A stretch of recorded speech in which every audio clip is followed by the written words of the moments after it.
Hello everyone, welcome back to my YouTube channel. Myself Vimpana MG, studying in Sri Venkateshwara College of Engineering. My USN is 1VE22IS023. Today I am talking about Java. In Java, the topic is declaring objects in Java. Introduction to declaring objects in Java. Declaring objects in Java is an essential aspect of object oriented programming. Objects are instances of classes that have their own state and behavior.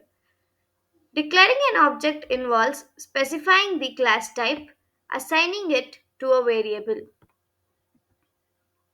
Syntax for declaring objects. The syntax for declaring objects is given below.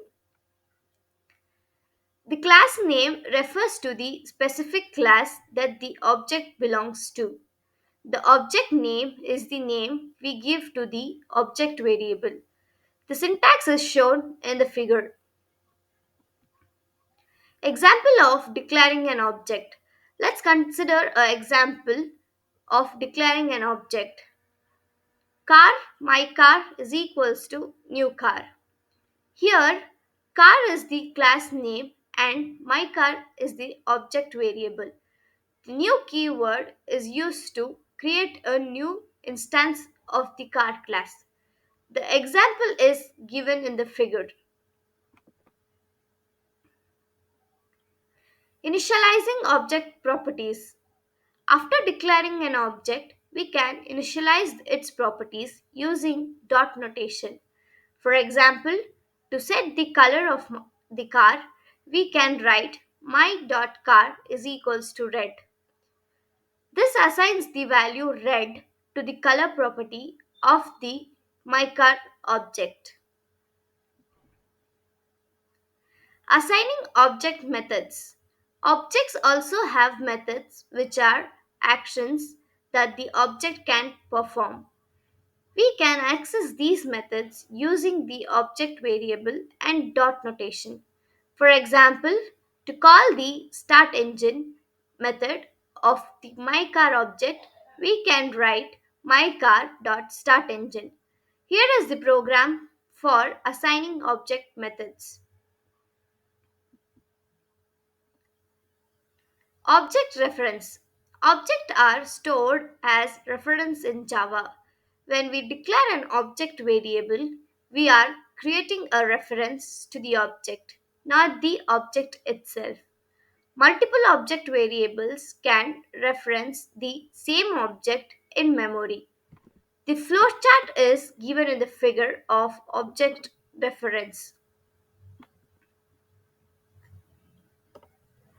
Assigning object to variables. We can assign an existing object to a new variable by simply assigning the object reference. For example, if we have another car object called your car, we can assign my car to it. Car, your car is equals to my car. Now, both your car and my car reference the same object in memory. For example, box 1 is equals to new box 2 is equals to B1. Here, the assignment of B1 to B2 did not allocate any memory or copy any part of the original object. Null reference. We can assign the value null to an object variable to indicate that it does not reference any object. For example, if we want to clear the reference to my car, we can write it as my car is equals to null. This means that the my car variable no longer points to an object. Object lifespan. The lifespan of an object is determined by its scope and when it's no longer referenced. If an object is no longer referenced, it becomes eligible for garbage collection. Garbage collection is a process in Java that automatically frees up memory occupied by unreferenced objects premises. The understanding that objects exist independent of one's action or precipitations of them.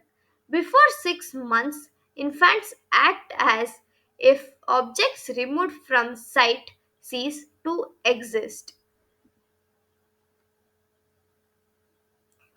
Local objects. Objects can also be declared locally within methods or blocks of code.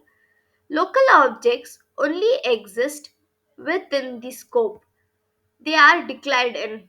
Once the scope ends, the object is no longer accessible. Here is the flowchart about the local objects. Creating multiple objects.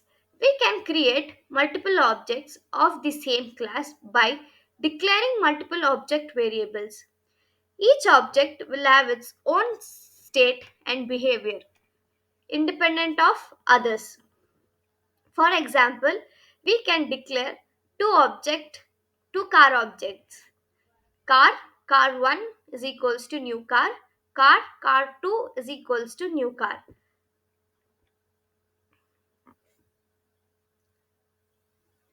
Objects constructors. When declaring objects, we can use constructors to initialize their properties. Constructors are special methods that are called when an object is created. They can take parameters to set initial values for the object properties. Here, the showing constructors and destructors is shown in the figure. Default constructors. If a class does not have any constructors defined, Java provides a default constructors. The default constructors have no parameters and initializes the object with default values. We can still declare objects using the default constructor like class name object name is equals to new class name. Here is the example or the program for the default constructor.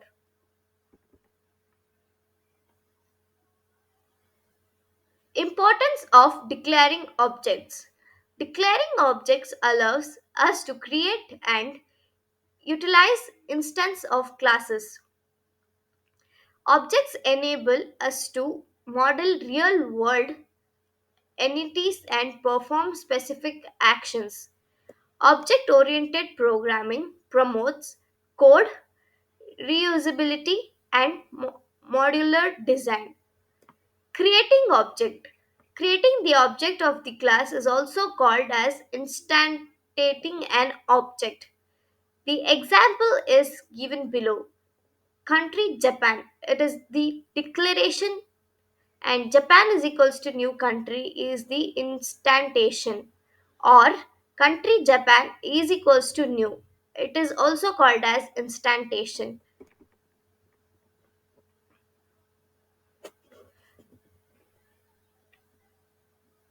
Recap on declaring objects.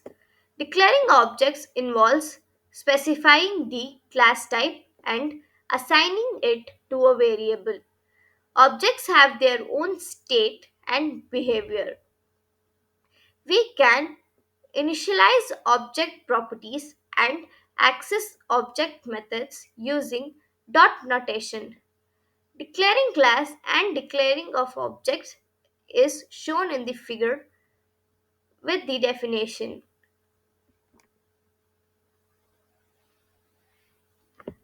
The summary of declaring an object and classes in Java. Declaring objects in Java is s- critical for utilizing object oriented programming concepts. Objects are instances of classes that have their own properties and behaviors.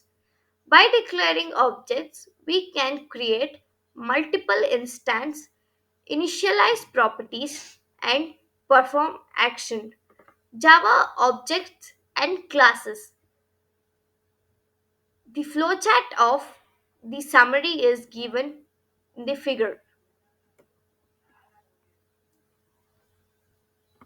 Thank you, everyone.